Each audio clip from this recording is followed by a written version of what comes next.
talk about the beginning, the days when you were walking the hallways of some high school in Metro Detroit, and you were able to capture things and put them in a special way that was able to attract the attention of your fellow students.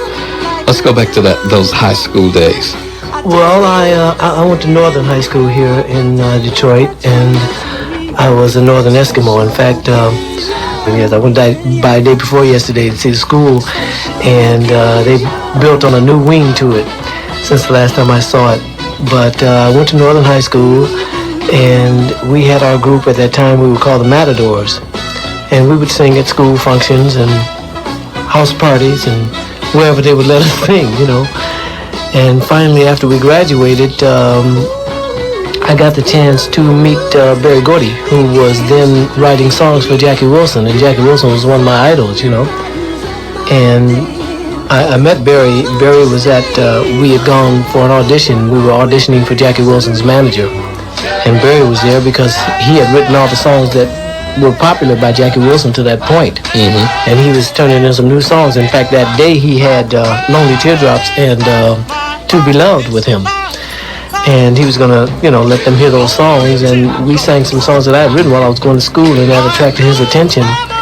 And Jackie Wilson's manager didn't care for us at all, you know, but Berry was interested in some of the songs, and so we struck up a conversation afterwards, and we became instant friends, man. And shortly after that time, about a year after that, he started Motown, and the rest is history. I mean, I think that the wonderful thing about being, there's a thing that they say, being in the right place at the right time, and I know that not only in Detroit, all over the world, there are talented people in every city that you can think of, every little town, even the little remote towns. They got, you know, talented people there. But the fortunate thing for us here in Detroit was the fact that Berry Gordy was here. And he was a man who had a dream. And he had the guts and the fortitude and the stick-to-itiveness to make it happen, man. And he gave us an outlet here in Detroit. Making something like Motown, you're a special dude, man. I tell people all the time, people talk about, well, you had all that talent in Detroit, you had, everybody was right there, and all that. Yeah, we had all that talent, but if we're all over the world, they probably got that much talent, or ratio-wise, you know, but we had you. We had Berry Gordy, who was there, who could make that, all those people gel together and bring something like Motown together and bring it about where it becomes a worldwide phenomenon. That's special, man. Thank you, man. Thank you. Do you have anything out of the things that you've accomplished in your life that you would consider like the top thing? Well, most. It's hard to say most, you know. I'm proud of so many things. I'm proud of you, Smokey, you know, and all the people who from the beginning believed in me and had the courage to follow me down roads that didn't even exist. I mean, what were you thinking about? I mean, you were following this little cat who thought, I don't know what I thought, what you thought of me and what was going on, but I mean, I'm proud of how you just believed in me, and also the other people, unsung heroes, for example. People that worked in the office, those people behind the scenes who worked, laughed, cried, lived and died to help make Motown legacy what it is today. I'm such a fortunate man, and I'm so grateful. There were 5 people there, including you, 4 of us and you, and you said, well, I borrowed this money, I'm going to start my own record company. Because back in the day, you know, nobody was paying us, so you said, I'm going to start my own record company. And we're not going to just make black music. We're going to make music for the world. That's what you told us. We're going to make music that everybody can enjoy. Music with some great beats, and we always going to have some great stories. And that's what we're going to do. And that's what we set out to do. And we did it. We did it. And you've been on this crazy ride with me every step of the way. You were my first artist, my first writer, you know, my first producer. You even wrote the company song, which kept our mission in focus. We called you the soul of Motown. Yeah, and you were. When you started Motown, that you wanted to make it like the assembly line at Ford Plant. Well, what made you think of that, man? Well, because I wanted a kid, you know, every day I watched how a bare metal frame would roll down the assembly line and come off the other end, a brand new car. And I thought, what a great idea. Maybe I can do that same thing, create a place where a kid off the street can walk in one door an unknown and go out another door a star. It was an assembly line. And that became my dream, man, to do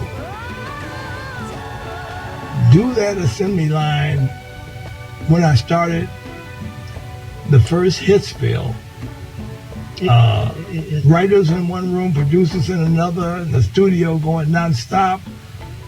It was a wonderful thought, and you pulled it off, man. It was a great operation. I think about it all the time. I think about all the energy that was going on there, like you said, 24/7, to the point where you had to end up buying Golden World too to have some other studio where we could record and all that, and how the guys, how we lived at HITSVILLE. You know, we were down there all night and he's gambling or something, playing ping pong or bowling.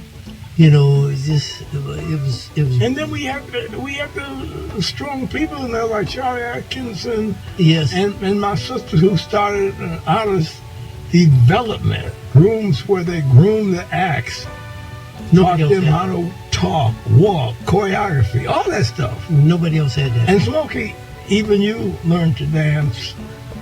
well, sort of. Shut up.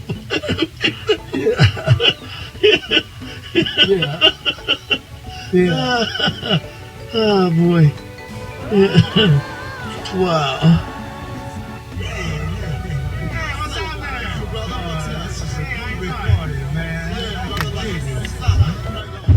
What did you see so special in Marvin Gaye? Marvin Gaye was the truest artist I have ever known. He could not tell the truth about himself.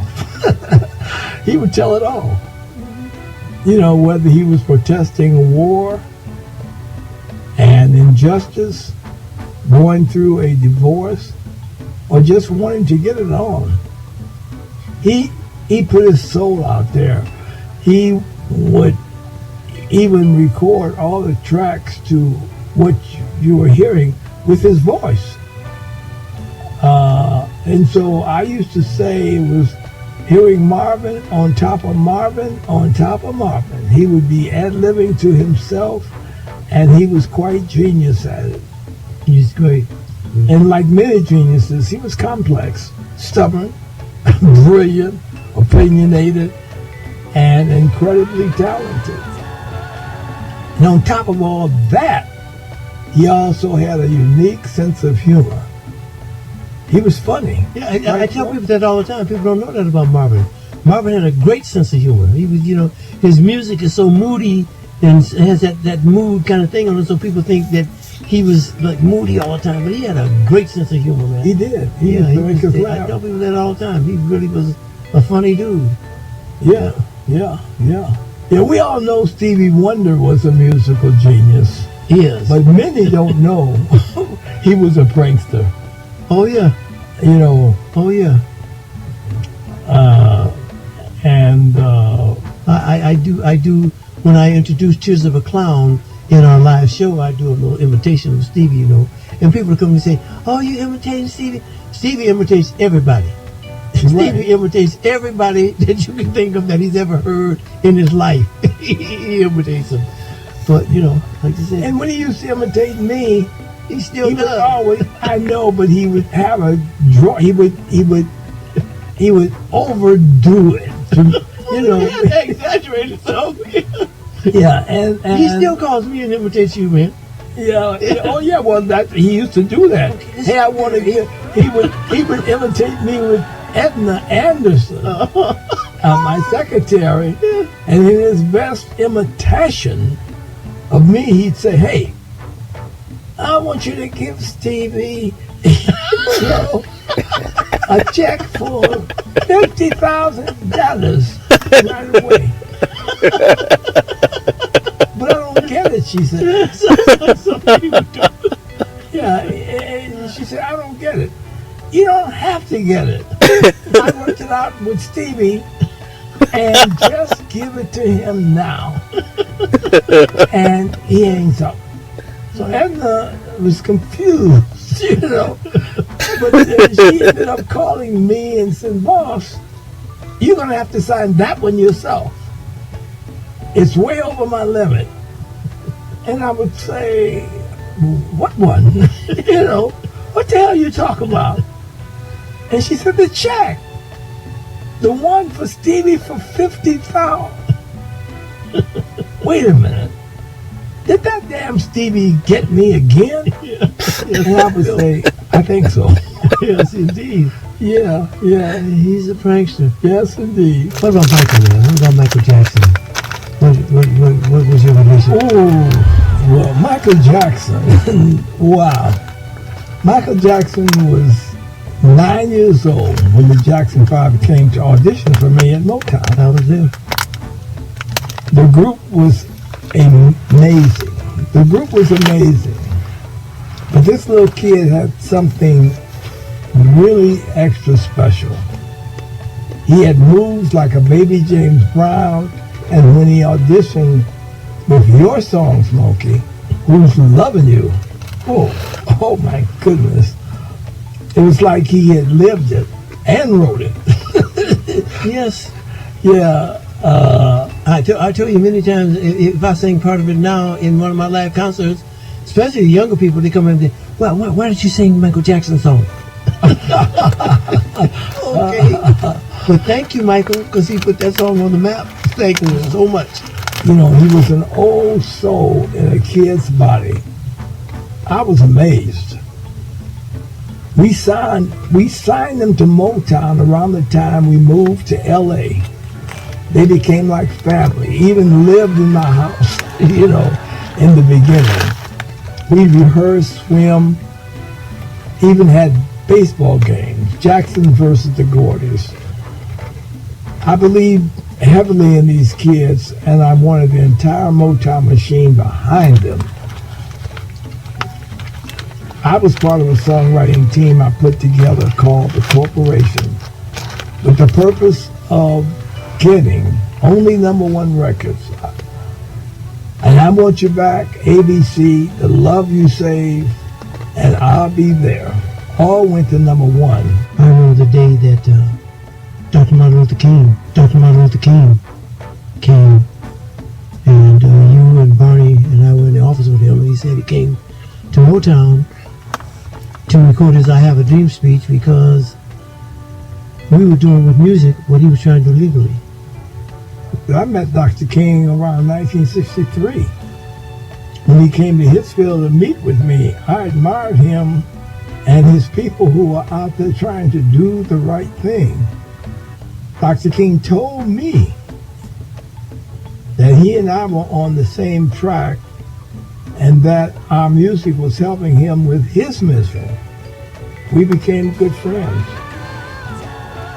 When I heard Dr. King's speeches, his words were powerful and his delivery was magnificent.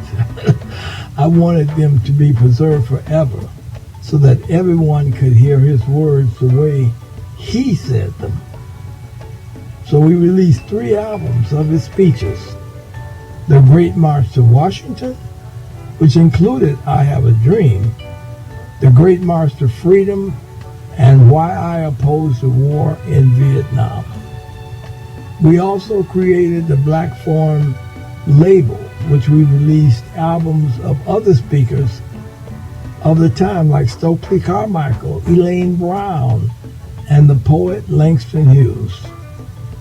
When I think back to the civil rights movement, I have so much respect and appreciation to the many brave people who were out there, black and white, who risked their lives for equal rights for all. I want to ask you, how important do you think Motown was to black radio, baby? It was everything. Back in the day, those cats were so colorful. They were entertainers on their own. I'm talking about the disc jockeys. And they played our music and got behind us long before the pop stations got on board. Guys like Magnificent Montague. Do you remember? Yeah, Montague. He played a record like 15 times in a row, and people were calling and complaining, "Don't play that again!" And he would, but it became so famous, him playing it that many with all of the people complaining. Cats like Jockey Jack Gibson. Jockey Jack Gibson, man, on Mickey's Monkey. Yeah. There's in the beginning of that, when I say, "All right, well, knows everybody ready?" And everybody's, and they say, "Yeah, Smokey." That's Jockey Jack. Oh, and what? Yeah, he's on Mickey's Monkey. That was his claim to fame. Every time I saw him after they said, "I'm on the record, man. I made the record sell." Yeah, exactly. Yeah, that's great. Yeah, that was Jockey on Mickey's Jack? Monkey, man. That was Jockey Jack? That was Jockey Jack. Yeah, Jockey Jack Gibson. Yeah, he was very famous. But then all those guys, Georgie Woods and Martha Jane McQueen. Yeah, driving, preaching, teaching, and so proud to help a young struggling black entrepreneur out of Detroit. That was me. And I'll always be grateful. Me too.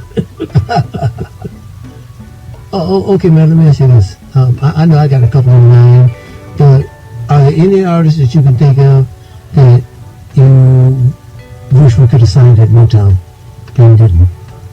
The one person that I can think of who's close to all of us, we've known her forever, that I wanted to come, but a damn wouldn't let her come, was Aretha.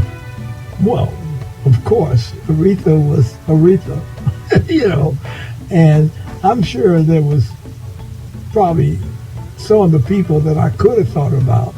But when you have Marvin Gaye, Michael Jackson, Smokey Robinson, you can go on and, but when you have those caliber artists, it's hard to think of somebody else that you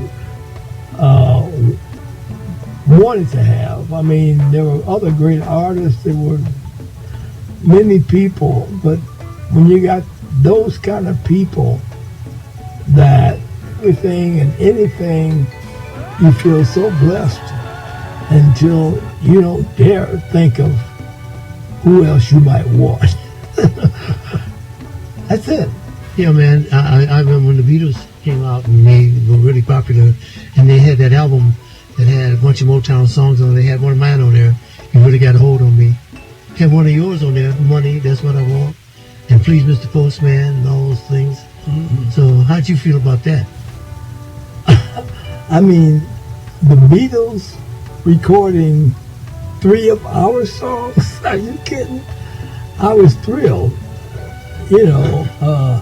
until the company guy that had recorded them came and wanted a discount on the publishing royalty. And I said, "What do you mean? Discount?" He said, "Rather than pay the standard 2 cents per song, we only want to pay you 1.5 cents."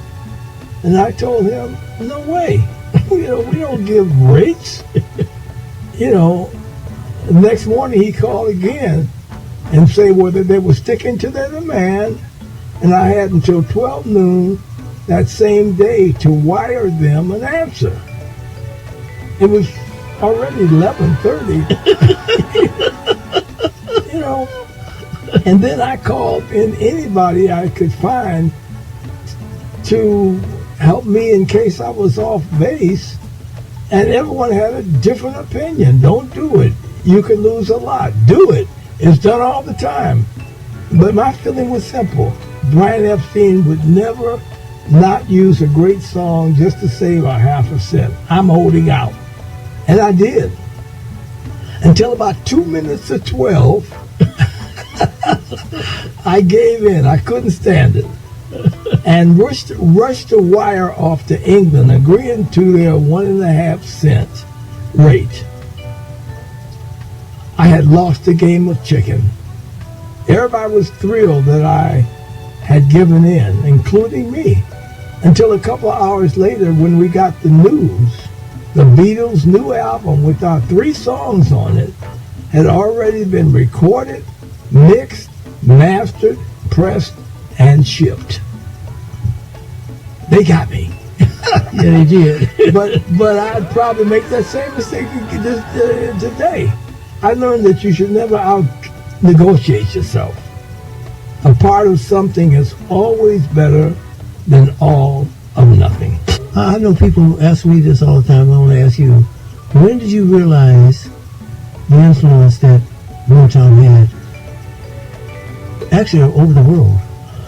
Well, you know, all that we accomplished still amazes me. Looking back, we were pretty ambitious. You know, in the early days, we called ourselves the sound of young America. And we believed it. My goal was always to make music for all people, blacks and whites, rich and the poor, cops and the robbers. And I guess we did. I always felt people were more alike than different, had the same feelings, wanted the same things. And as far as how big we got, that couldn't have happened without our incredible fans around the world who believed in us and supported us over the many years. And I just want to take this opportunity to say thank you to them from the bottom of our heart. Thank you all.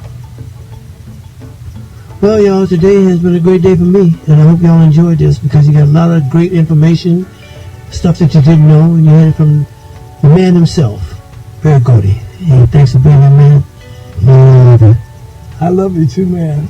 All right. Man. We have a great bromance. Bromance? We haven't said that for years. Yeah. That was one day. You coined that phrase, bromance, so we got a great bromance. Yeah, well, My brother. Thank you for being you, man. You made me a much better person just by knowing you and being with you and trying to compete with you on things. I mean, we used to just compete on everything. And it was rough. We still do, but it's a little more verbal now than in action. Oh yeah. Baby, so whatever it is, man. Yes, You're my best friend, and I love you. I love you too. Bye-bye.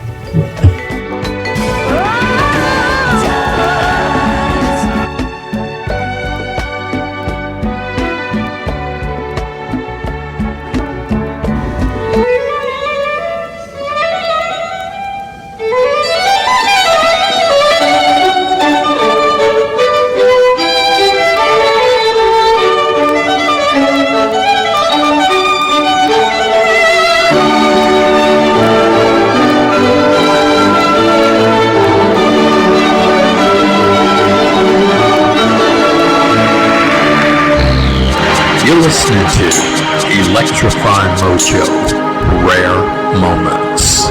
If you like this video, hit the like button. If you wish to subscribe, hit the subscription button. If you like this video, hit the like button. If you wish to subscribe, hit the subscription button. If you wish to subscribe, hit the subscription